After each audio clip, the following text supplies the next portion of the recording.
माननीय गृह मंत्री और भारतीय जनता पार्टी के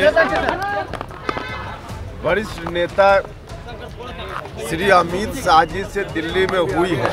कई बार कहा है कि श्री नरेंद्र मोदी जी के समक्ष कम से कम 2024 में तो कोई चैलेंज नहीं है। तो इतने लोग जिनका महागठबंधन कथित रूप से बिहार में चल रहा है, उसी की मीटिंग दिल्ली में जाकर उन्होंने कर दी। इसमें क्या नया है? कुछ भी नया नहीं। मुलाकात ही होती है बात के लिए, तो बात हुई होगी, लेकिन बात कहा कि जब मुझको जो बात बतानी होगी तब हम आपको बुला करके बताएंगे। हर मामला में नीतीश जी उसी स्थिति में है, कुछ भी नहीं। जो किया नीतीश कुमार जी ने जिन जिन विषयों पर जो पॉलिसी इतने दिनों में अपनाई है, उनमें से अधिकांश पॉलिसी का खामियाजा आज राज्य से जब मुखातिब हुए, उस वक्त सिर्फ वही लोग थे, उन्हीं पार्टियों के नेता थे जिन पार्टियों के साथ बिहार में नीतीश जी होते हैं। गृह मंत्री अमित शाह से मुलाकात करने के बाद उपेंद्र कुशवाहा आज पटना लौटे हैं। उन्होंने कहा है कि मुलाकात हुई है तो बात तो जरूर कुछ होगी। हालांकि बिहार की राजनीति में कयास लगाए जा रहे हैं। तमाम जो महागठबंधन के घटक दल हैं वो पूछ रहे हैं कि आखिर डील क्या हुई है। उपेंद्र कुशवाहा ने कहा कि पर्दा अभी हटाना जरूरी नहीं है, जब डील हो जाएगी, जब सब कुछ कंफर्म हो जाएगा तो सारी चीज़ें आप सभी के बीच रखेंगे। पटना एयरपोर्ट पर उपेंद्र कुशवाहा ने मीडिया से बातचीत करते वक्त क्या कुछ कहा है, पूरे बयान को सुनिए। हमारी मुलाकात कल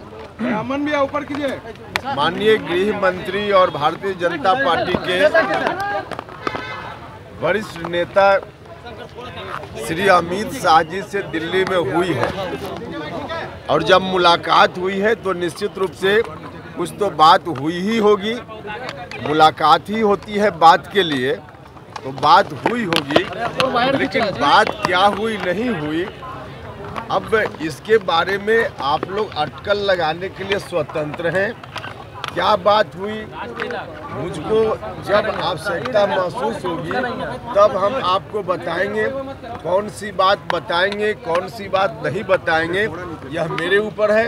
इसलिए आप सब लोगों से आग्रह है कि मेरे ऊपर रहने दीजिए। देखिए, हमने कहा कि जब मुझको जो बात बतानी होगी तब हम आपको बुला करके बताएंगे।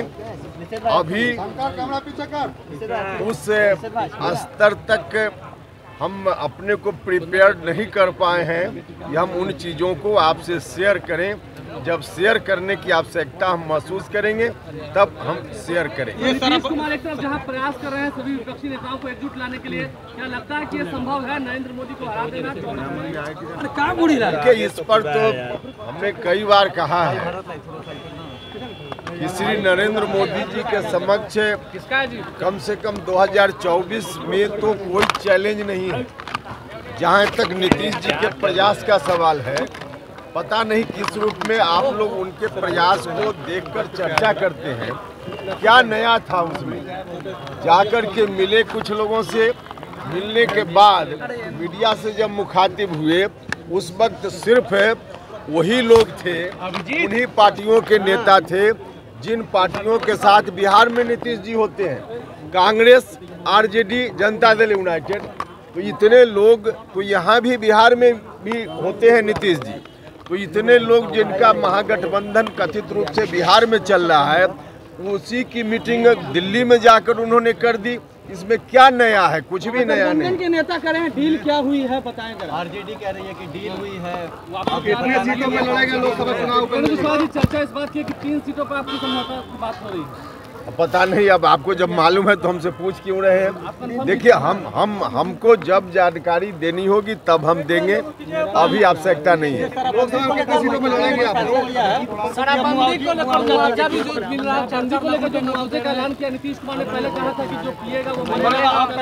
देखिए, नीतीश कुमार जी ने जिन जिन विषयों पर जो पॉलिसी इतने दिनों में अपनाई है, उनमें से अधिकांश पॉलिसी का खामियाजा आज राज्य भुगत रहा है। और इतने दिनों के बाद उनको पीछे की बातों में परिवर्तन करना है, इस बात की आवश्यकता महसूस हो रही है। अभी आपने देखा कि शिक्षक बहाली की जो प्रक्रिया है राज्य सरकार की, इस संदर्भ में बार बार हम लोग बोल रहे थे यह प्रक्रिया आपकी गलत है, इससे क्वालिटी शिक्षा की अच्छी नहीं होगी, बिगड़ रही है, आप इसको बदलिए, शिक्षकों की बहाली आयोग बनाकर कीजिए। तो हम लोगों की बात पर कभी उन्होंने ध्यान नहीं दिया और अब जाकर उन्होंने उसमें संशोधन करके हमने जो कुछ कहा था उसी के अनुकूल अब प्रक्रिया निर्माण का काम उन्होंने किया है। तो नीतीश कुमार जी तो खुद ही अब इतने दिनों में 17-18 साल में उनकी उस बहाली की प्रक्रिया के कारण जिन बच्चों का भविष्य बर्बाद हो गया उसको कौन लौटाएगा। तो हर मामला में नीतीश जी उसी स्थिति में है, कुछ भी नहीं, जो किया उसको भी बदलने की ज़रूरत, कई जगह बदलने की ज़रूरत बहुत पहले थी, लेकिन आज आकर निर्णय ले रहे हैं।